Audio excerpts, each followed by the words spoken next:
right here and right now. This would officially go down as episode number 205.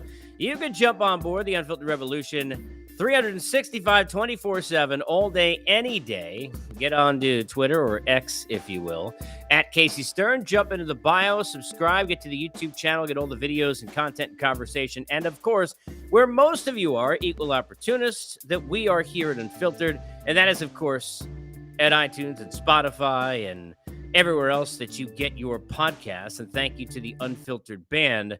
A lot to get to here on the show. A little bit of a bounce around of Major League Baseball. I want to hit some news and notes and some other sports as well. A lot to get to before we get out the door. You can always get in with topics and ideas for guest conversations, chats, and more by hitting me up over on Twitter or on YouTube in the comments, or get to me directly and send me a message. I apologize for a little bit of inactivity here over the last few days. Been busy, but good to chat with you and to have you on board. And always good to know that we are on board here in large part because of our good friends at Bet Online. Bet Online remains your number one source for all your sports betting needs. Latest odds, lines, matchup reports, baseball, boxing, golf, and more. You can get with Bet Online as they continue to be the fastest and easiest way to place all your wagers. Live betting, favorite casino, and card games, they're all available right from your phone and right now. Just head over to the website and get over to your mobile device and sign up today. Get in on the action and remember to use the promo code BELIEVE. That's BLEAV. Get your 50% welcome bonus on your first deposit. It is Bet Online, where the game starts as we get started right here, and good to have you on board. I'm going to kind of bounce around in no particular order. A bunch of things that I want to get to for baseball. Let's start with baseball in New York and what a disaster it is. I think it was the sixth inning yesterday, which is just a microcosm as I do this here. If you're listening to it delayed on the podcast side on Wednesday, August the 16th. But that sixth inning where they gave up 6 runs to the Pirates, ended up losing 7-4. Another loss for the Mets, who have been just a disaster. Gave up like 900 runs here in Atlanta last weekend. I'm walking around with a Met hat at the pool with my kids last weekend and getting chastised, jokingly. So I'll be fair because they were friendly, my neighbors, but they were talking to me about all the touchdowns that were scored against my baseball team last weekend. What a disgrace it is. As I sit here, the Mets now 54-66. But this is more about, because that is no news to anybody else, what has really deserved more conversation, and that is the disaster that the Yankees are after another brutal loss. And how many have they had? I mean, sitting there with a 5-run lead with Holmes on a mound less than a week ago. They're now 60-60. They've lost 4 in a row. They are not only in last place in the American League East, but they are sitting there now, and we know this is extra insult to injury. They are sitting now 3.5 games behind the Boston Red Sox for that dubious honor. In terms of the wild card situation in the American League right now, the Yankees sit 6.5 games out after winning just 3 of their last 10. This is a really bad situation right now in New York. And it gets bad to worse. Look, and this is not easy for me because over many years, and he's been a friend and he's a terrific guy. And he won a fantasy league that I ran at least 3 times. I think it may be 4 in Booney and Aaron Boone. He's one of the best people in baseball. But it is never good when a manager is talking about taking personal pride. His quote yesterday after the loss, "We need to take some personal pride." Aaron Judge says, quote, "We're not showing up." That's what it comes down to. We're not showing up when we need to, especially down the stretch.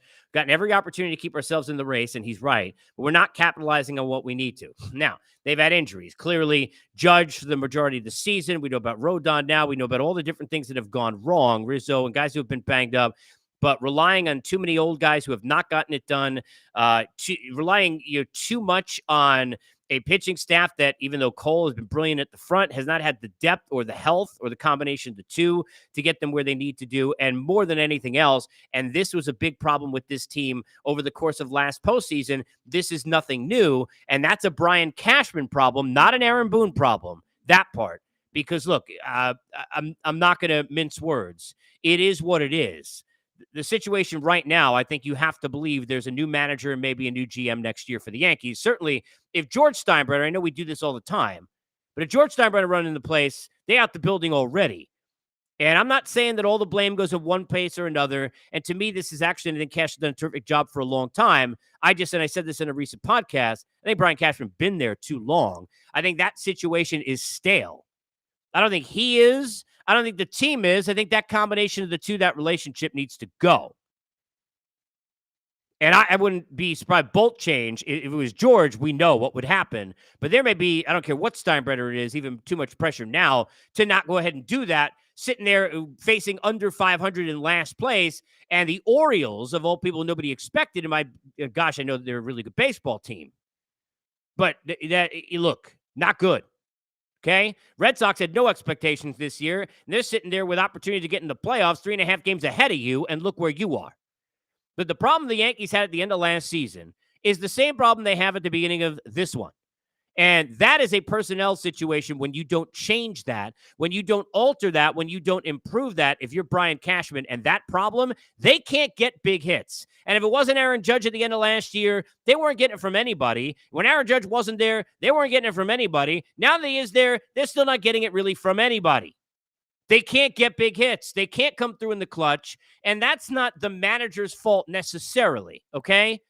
Now, you want to talk about personal pride. You want to say we're not showing up, which sounds like it's more of a culture issue, which sounds like there's a lot more to it. That lays the blame and on the doorstep of a manager. And Booty would be the first to tell you he understands that, right? That's just part of the job. That's why there's only 30 of these. Not easy. But if you're sitting there and you're Brian Cashman, I got to wonder, what were you doing last year in the – now, look, I understand the Judge thing, right? You had to get that done. Brought Rizzo back. Everybody thought that was a good idea based on what he was in the clubhouse and what he was on the team. But relying on too many things to go right and too many kids to come through, did they not pay enough attention to the rest of the lineup? Did they have what it took in terms of finances because they had already spent for Judge? Were they trying to save extra? Who knows, right? Because this is ownership in a room. But that personnel wasn't improved enough, and they still can't get big hits. And when you are relying most of the season, and I love JD, when you are relying most of the season on Josh Donaldson resurgence, and you're continuously telling me that Josh Donaldson resurgence, you got enough problems. And clearly you got big issues right now in New York. And it's probably time for a change at manager and at general manager. And I love Aaron Boone. And I think he's a very good manager in this game. And I think, look, you come back-to-back 100-win seasons. When you're first getting a job, you got to do something. And these aren't the Yankees of the 90s with their roster. You're a manager. You're doing something. But this may be too much right now going against both these guys and this team. Something needs to change. Something needs to give. And at least give the Mets credit that they gave up and gave in and cut their losses, because I don't know what the hell the Yankees were doing at the deadline. Do you? Let me know your comments, Yankee fans, at Casey Stern, Twitter, X, I can't call it that, but wherever. YouTube, get to me. Comment in the video. I want to know. You're a Yankee fan. I mean, forget it. Seriously. What a nightmare. Let's move on. The National League has been a big conversation because we don't need to sit here and talk about it. We've done ad nauseum how great the Braves are. I've said all year they're the best team in baseball. Before the year, I said Braves and Astros. I'm still saying Braves and Astros. I'm going to sit there and be stubborn, as I've said, that the Baltimore Orioles are a team that deserves all the credit and deserves all the respect. And I can't guarantee you that if Scherzer or Verlander were traded there, they would have won a World Series. But I can guarantee you they would have had a way better chance. I don't know if Texas, despite what they've done in the pitching staff, which I liked, can get it done in a postseason yet, because we haven't seen it yet. I know they got the manager to do it. I know they got some horses on that front end now to do it. I don't know if they're going to beat Houston, but it may go through Texas either way. Blue Jays, dangerous. We kind of know how the American League and the Central, it is what it is. We kind of know how it lays out, right? When you look at the National League, outside of the Atlanta Braves, everybody's been wondering, well, what is going on? Well, give the Dodgers a lot of credit, because after an offseason where everybody said, including me, hey, look, they didn't punt, but they didn't really, they have a Dodger Andrew Friedman offseason, right? Where they went out there and they utilized money. And even though they get younger with prospects, they found a way to go spend and to add and to get better and to get big. They didn't have that this offseason. Lost the law firm of both Turner in Trey and Justin. Dealing with a lot of injuries. Obviously, no Bueller, clearly at the front of that. Kershaw on and off. excuse me, May, all the injuries that they've had, and working with a staff that a lot of people didn't trust was good enough, in a lineup that a lot of people, we know what Mookie Betts and Freddie Freeman are, right? A lot of people didn't know what kind of year Muncy would have. They didn't know whether or not they'd have enough depth in the lineup. And the Dodgers have proved to answer all of those questions and absolutely are legit. Are they as good a baseball team as the Braves? They're not. Does that mean they can't beat Atlanta in the postseason? It does not. Because last year, nobody had the Phillies, who we'll get to in a second, and the Padres, who we'll get to in a second. Last year, getting there in an LCS. And clearly, we know that in baseball, this is not the NBA, where LeBron can take Boobie Gibson and Ilgauskas one year, J.R. Smith and Shumpert in another, and it's all about a couple of stars, and that's the way it goes. It's all about the best team, and that's the way it goes. Here, the way it goes is that it's the team that plays the best for 3-4 weeks. That simple. Dodgers 72 up, 46 down, winners of 9 in a row as I do this. 9 games up on the Giants in the division. And sitting there now, only 4.5 outside of where the Braves are for that number 1 seed and home field advantage. A lot of people have been asking me, somebody asked me yesterday on a radio station in Jersey, they asked me, who's the most dangerous team that fits into that trio? Is there one? You know, you got Milwaukee and Philadelphia and San Francisco and Miami and Chicago and Cincinnati and Arizona. Notice I didn't say San Diego. And you got all those teams that are sitting there. Who's the most dangerous team in the postseason? And for me, the clear answer is Philadelphia. Now, I could go as simple as look what happened last year and do that for the Phillies, who lost to the Jays yesterday. They've lost 3 in a row. They're still 10 up over 500 and 2.5 in that number 1 wild card spot over the Giants. But whereas the Giants and to me, the Marlins, the Giants, the Cubs, the Diamondbacks, the teams in that area, Cincinnati, they all have similar problems. I don't know if your lineup is deep enough and has enough star power to get big hits in a postseason against the best pitching to go surprise and make a run. You got to be too perfect and fundamental in the margins because you're dealing with too many question marks, not enough depth in your roster, and not enough star power.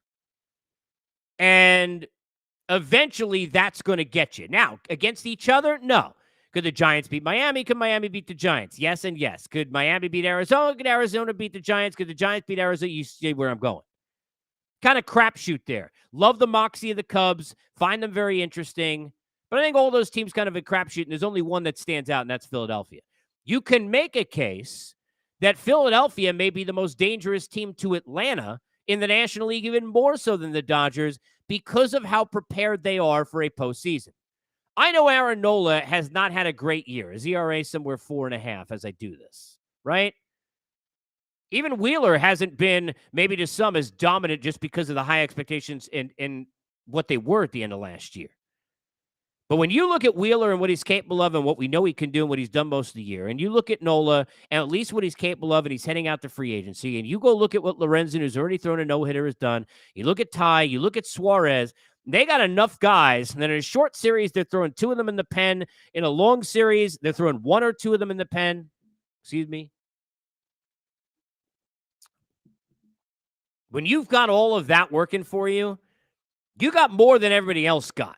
Because that depth is there. When the back end of the bullpen, you can throw arms who have gas, and lefty and righty who can get big strikeouts, you're in a great spot. Now, look, I don't trust Craig Kimbrell.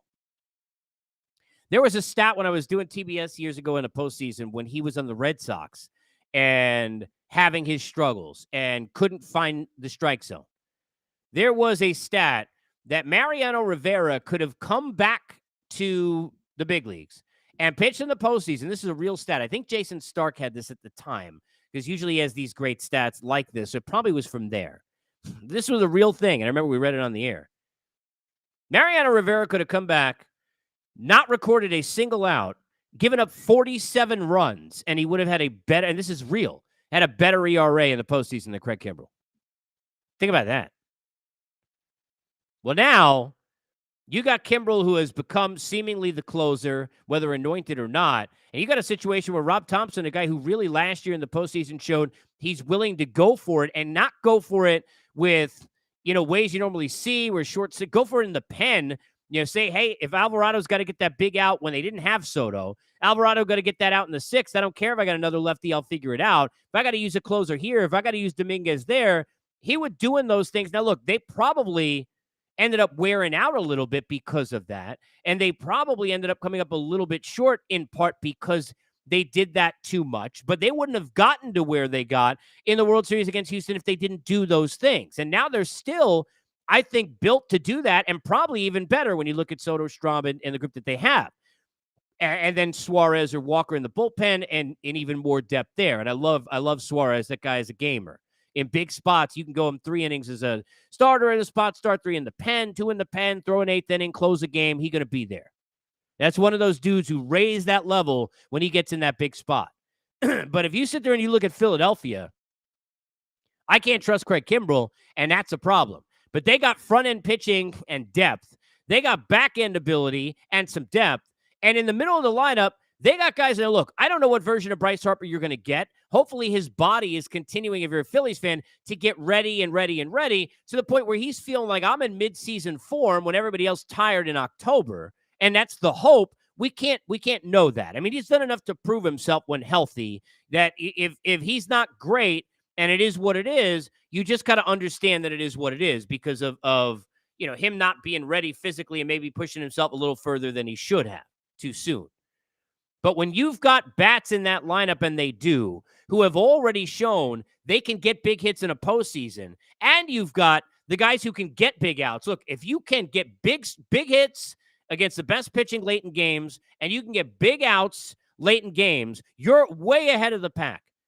And you tell me, go look at my app. Now, look, Soler just his 30th homer. Yeah, you got some great stories there. You get great stories in the Giants. Go look at the Giants lineup. Go look at the Cincinnati pitching, right? Go sit there and look at Arizona running a lot of youth.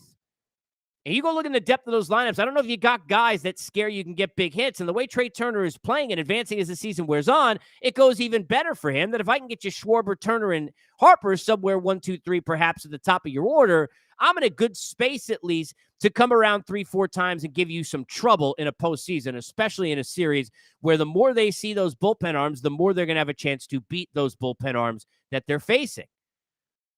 That's what makes Houston so dangerous. It's the depth of that lineup, in addition to the fact that front end, even when they didn't have Verlander back, now they do, and back end, we know what they could do.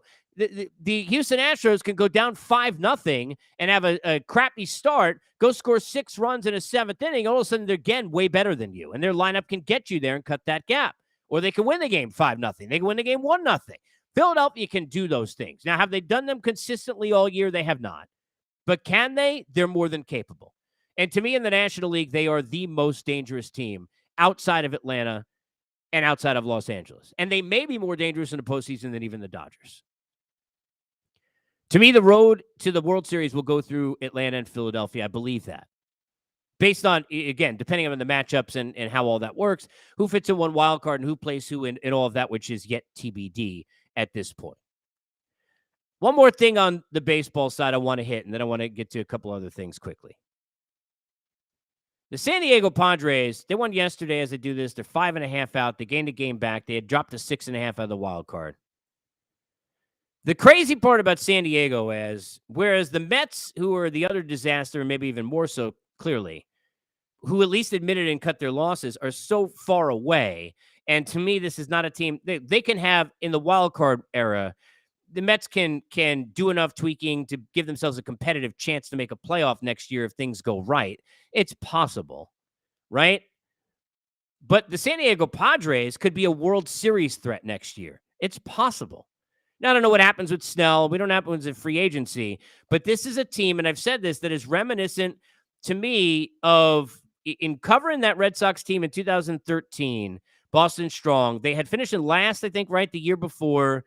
And they had star power. They had pieces. And things just didn't work out. Everything seemed to go wrong. Even worse than this situation here.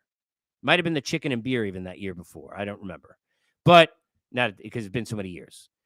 But I do know this, that in the offseason, they made the first 2 moves that were done that whole offseason in the sport. Both were the Red Sox. One was Rossi, now the manager of the Cubs, David Ross. And the other, Johnny Gomes. And those 2 guys were 2 of the biggest reasons that team went and won that World Series. Not because even though they had big hits and each had a big homer or two, not because of that, but because they were missing glue and missing culture. And the Padres are missing glue and missing culture. The Padres have star power. Look, I know Bogart's overpaid, but he's still, and I think he'll progress better as these years go on.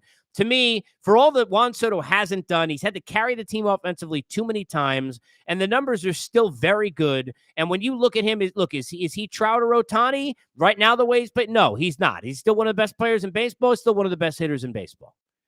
If you tell me I got Soto and I got Machado and I got Bogarts and I got Cronenworth and I got Tatis Jr., I got a chance and I got a good chance.